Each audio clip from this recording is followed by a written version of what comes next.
Hi, I'm Robert Alexander, author, educator, counselor, and today I'm here to read Can't Let Nobody Ride My Bike. Chapter 1. Can't Let Nobody Ride My Bike. The sideshow. That was going to be me at the intersection.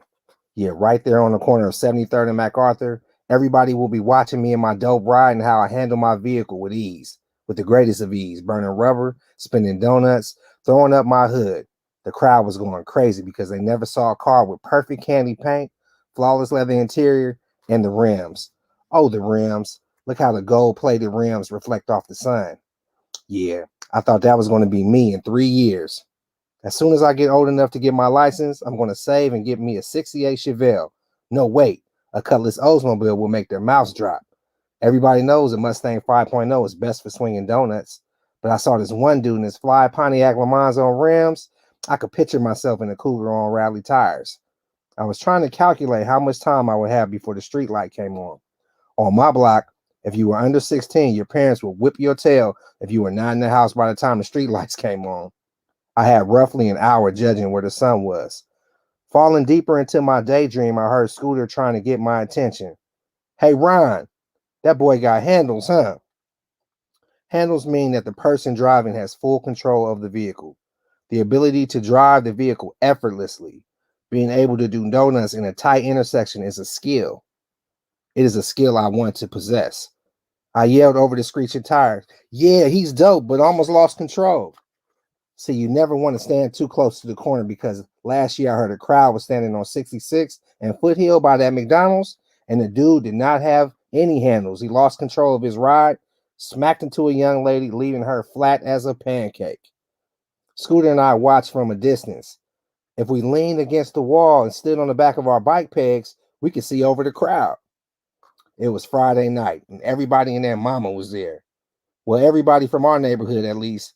There was Manny, James, Earl, Scooter, Tyrell, and Tyreek. That's Tyrell's little brother. Victor, Michelle, Dee Dee, Portia, and of course, Evelyn. Now, Evelyn was a work of art. The first black girl I ever seen with green eyes, smooth milk chocolate skin with no flaws or blemishes. I mean, Evelyn was fine. So fine, she had brothers looking for her in the daytime with a flashlight. Most of the kids my age rode their bikes everywhere, and if they didn't, they rode on the handlebars of their friends.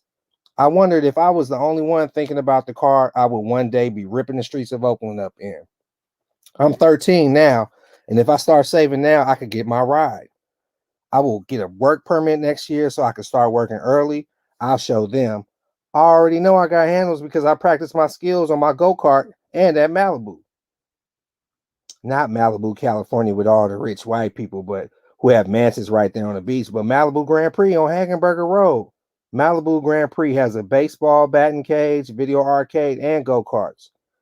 The crew and I went for the go karts. That's how I knew I could drive and was going to be a sideshow superstar.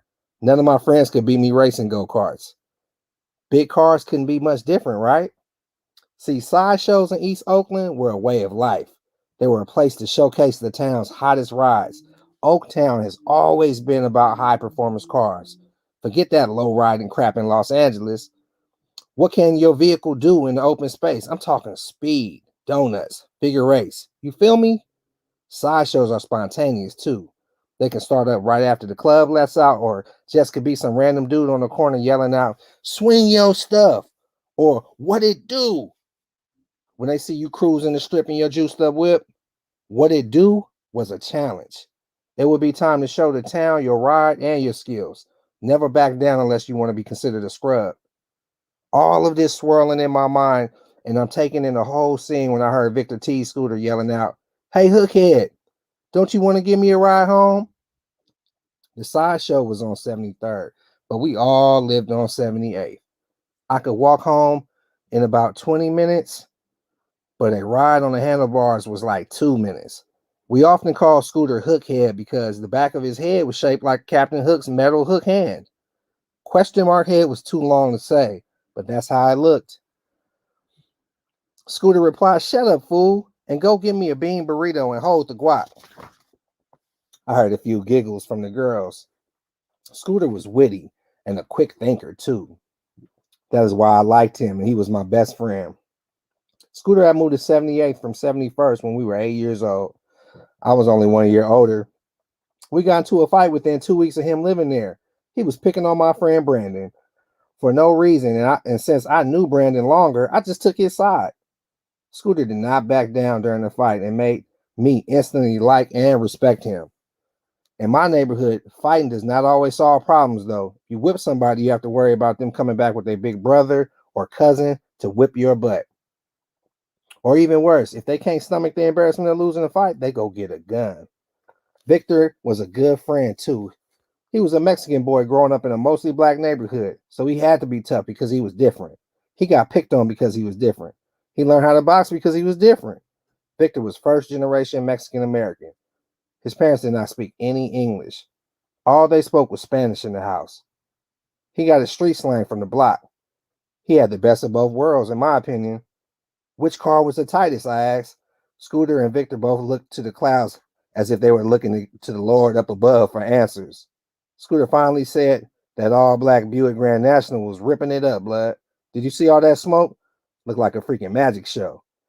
I and Victor laughed at his metaphor. That baby blue Camaro was too clean. I would love to have that, Victor said with envy. Heck yeah, Scooter said, and I said almost at the same time. Scooter began grinning and said, if y'all lucky, I might let y'all ride shotgun when my girl ain't with me. People often mistake her for Holly Berry. You feel me?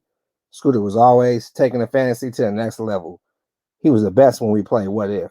I was still scared of girls, so they were not even on my radar. All of a sudden, we saw 3 police cars driving fast down MacArthur with their sirens blasting. The gray Z28 IROC did a half-donner and peeled off into the night, with 2 cop cars trailing from a distance. The crowd was in a frenzy. Everybody started running and in no particular direction. It looked like more than 300 people scrambling like roaches when the light came on. I heard that the cops could arrest you for being a bystander since sideshows are illegal. One dude fell down during the chaos, and you could hear people laughing, and he picked himself up off the ground. Victor quickly jumped on Scooter's handlebars, and we sped down Hillside Street all the way home.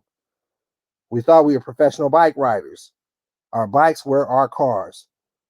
You wanted a bike that looked cool, but you also wanted that bike to be lightweight and built to last. The top bikes were BMX, Mongoose, or Redline. The last bike you would want to be seen on was a Huffy. The Huffy is notorious for falling apart. It was like having a Pinto as your car. It is not a matter of if, but when you will have bike problems. If your parents got you a Huffy. I had a gray and black BMX and I kept it clean, just like my future car. It had nice rims. They were called mags, and I would tell people if Batman had a bike, it would look just like this. I love my bike and would put nothing before it. I sped up as I heard the sirens get closer. I weaved in and out of the lanes and around people running. I swerved around parking cars, sometimes using the sidewalk when it was free, and other times on the street. It was like a sport to me. And I was speed racer number 1. Tyrell was 15 years older, but when we were both in the 8th grade, Tyreek and Tyrell's little brother, and a mini version of him. They both had no respect for authority. Tyrell had been held back a grade, and he was the only one in junior high school who could grow a full beard. He loved giving the younger kids hell, and he was older and bigger than everyone in our grade. I saw him fumbling for his bicycle that was starting to be too small for him. Tyrell and Tyreek lived on 77th in the Greenside Projects and would soon be heading the same direction I was. I did not want him to see me because I knew he would have something mean to say, and I was too scared to say anything back, so I weaved around him while he was facing the other directions. Close call.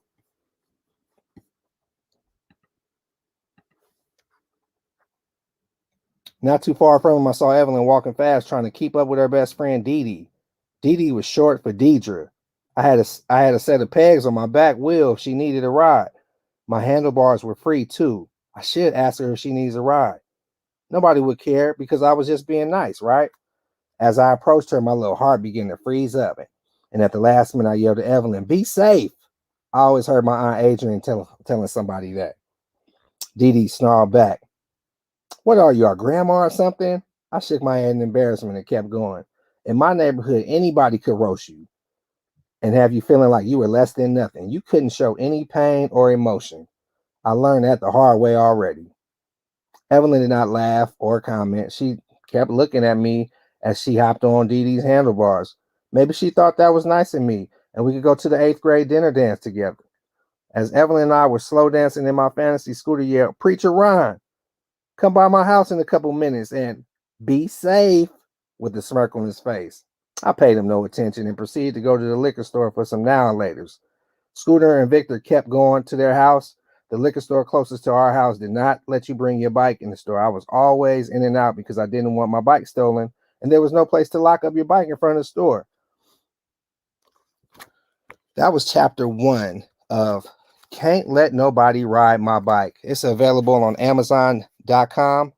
I am educator Robert Alexander, and I'm also available for workshops, readings, and the like. You can find more information about me on hood2highereducation.com. That's hood number 2 highereducation.com. Thank you, and I hope to see you soon.